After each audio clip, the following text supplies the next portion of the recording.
Assalamu alaikum and welcome to the weekly press briefing of the Foreign Office. Let me begin with Foreign Minister Shah Mahmood Qureshi's ongoing visit to Turkey to participate in the Antalya Diplomacy Forum.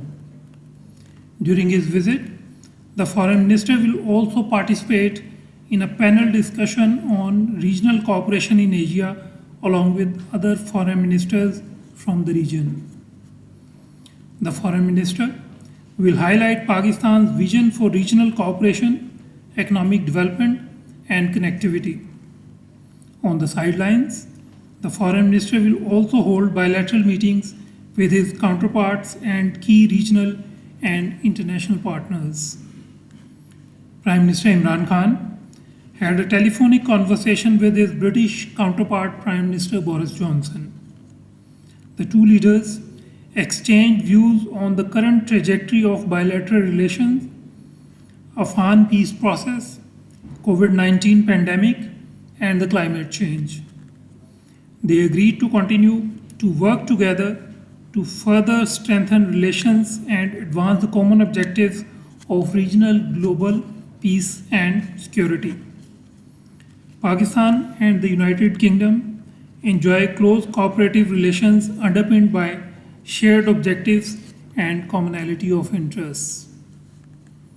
Foreign Minister Shah Mahmood Qureshi held a telephonic conversation with his Russian counterpart Sergei Lavrov.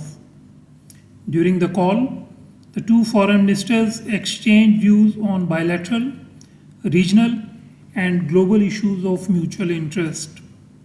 The two sides underscored the importance of enhanced economic cooperation, particularly in the energy sector, including the Pakistan Stream gas pipeline project. Foreign Minister also received a telephone call from his Saudi counterpart, Prince Faisal bin Farhan Al Saud. During the call, the two foreign ministers reaffirmed long-standing and fraternal ties between Pakistan and the Kingdom of Saudi Arabia. Among other issues, the Saudi Foreign Minister apprised Foreign Minister Qureshi about the challenges of organizing Hajj in 2021 and the policy measures taken by the Kingdom in this regard. The fourth China-Afghanistan-Pakistan Trilateral Foreign Ministers Dialogue was held on 3rd of June 2021 in a virtual mode at the level of foreign ministers. The three sides underlined the importance of a peaceful resolution of the Afghan conflict through an Afghan-led and Afghan-owned peace process. While acknowledging Pakistan's role in hosting millions of Afghan refugees for 4 decades, both China and Afghanistan emphasized the need for a time-bound and well-resourced return of Afghan refugees to their homeland. The three sides also reaffirmed the resolve to deepen cooperation under the Belt and Road Initiative and other regional mechanisms. The 2021 Pakistan Humanitarian Response Plan was launched on 9 June at a joint event hosted by the Ministry of Foreign Affairs and the United Nations. The Humanitarian Response Plan seeks to highlight the humanitarian needs, share the efforts undertaken by the government of Pakistan to handle these challenges in collaboration with the United Nations and other partners, and set out a well-coordinated and inclusive plan of action to respond to the needs of the people. In his keynote address, Foreign Minister Shah Mahmood Qureshi underlined that humanitarian response plan is intended to strengthen Pakistan's capacity in the prevention, preparedness, and response to disasters through the provision of relief services by building cross-institutional and stakeholder linkages. On 5th June, Pakistan joined the international community in celebrating the World Environment Day 2021 as its global host.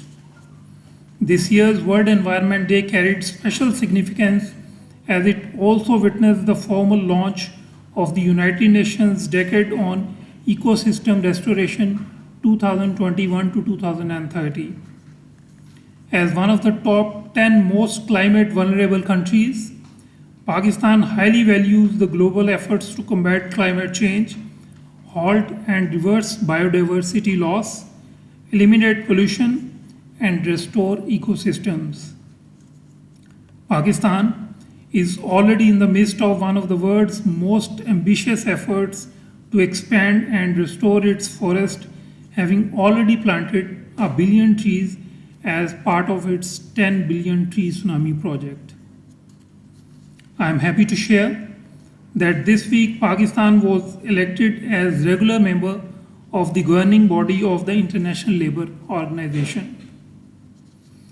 The governing body is the premier policy and decision-making body of ILO, composed of 56 regular members. Pakistan has previously been a regular member of this executive arm of ILO for 6 terms since joining the organization in 1947. This election result illustrates the trust posed by the international community in Pakistan's strong leadership credentials. I am also happy to share that Pakistan has established diplomatic relations with the Republic of Kiribati.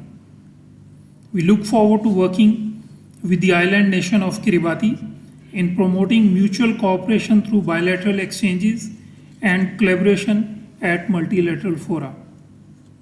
Pakistan Navy undertook passage exercise with the naval force of the United States in Karachi. The exercise was aimed at fostering interoperability and furthering the commitment of both the countries to build cooperative partnership in meeting emergent maritime challenges. The tragic incident in Canada last week, in which 4 members of a Pakistan origin family lost their lives, was yet another manifestation of the systematic rise in Islamophobia. Our thoughts and prayers remain with the family and friends of the victims of this heinous act of terrorism. Events like these further reinforce the imperative for an international community to work together for interfaith harmony and peaceful coexistence. In a telephone call following the incident, Foreign Minister Shah Mahmood Qureshi and his Canadian counterpart agreed to work together on countering Islamophobia through coordinated efforts at various international fora. Foreign Minister Qureshi particularly appreciated the support extended by the Canadian Prime Minister, the Parliament of Canada, the civil society, media, and the people of Canada at this hour of grief. Now, coming to the situation in Indian illegally occupied Jammu and Kashmir, I wish to reiterate Pakistan's deep concern over the recent reports indicating Indian machinations for further division, bifurcation, and demographic changes in the IIOJK to perpetuate its illegal occupation. We call upon the international community, including the United Nations, international human rights and humanitarian organizations, global media, and the world parliaments to take immediate cognizance of the situation. IIOJK is an internationally recognized disputed territory. India's unilateral and illegal actions in IIOJK remain in violation of international law and numerous UN Security Council resolutions. To apprise the UN leadership of Pakistan's concerns on these developments, Foreign Minister Shah Mahmood Qureshi has addressed a letter to the President of the UN Security Council and the United Nations Secretary General. The Foreign Minister has been regularly addressing letters to the Security Council and the UN Secretary General to 1. Keep the UN fully informed of the gravity of situation in the territory occupied by India, and to remind the Security Council of its responsibility for peaceful and just settlement of the Jammu and Kashmir dispute in accordance with the relevant UN Security Council resolutions. We once again call upon India to halt and revisit its unlawful and destabilizing actions, ensure full compliance with the UN Security Council resolutions, and to refrain from any further steps that might imperil the regional peace and security. For its part, Pakistan will continue to resolutely support efforts of the Kashmiri people to seek freedom from illegal Indian occupation. We remain firm in our commitment to provide all possible support to the people of IIOJK in their just struggle for the realization of their inalienable right to self-determination. I thank you, and I'm happy to take questions on these or other foreign policy related developments.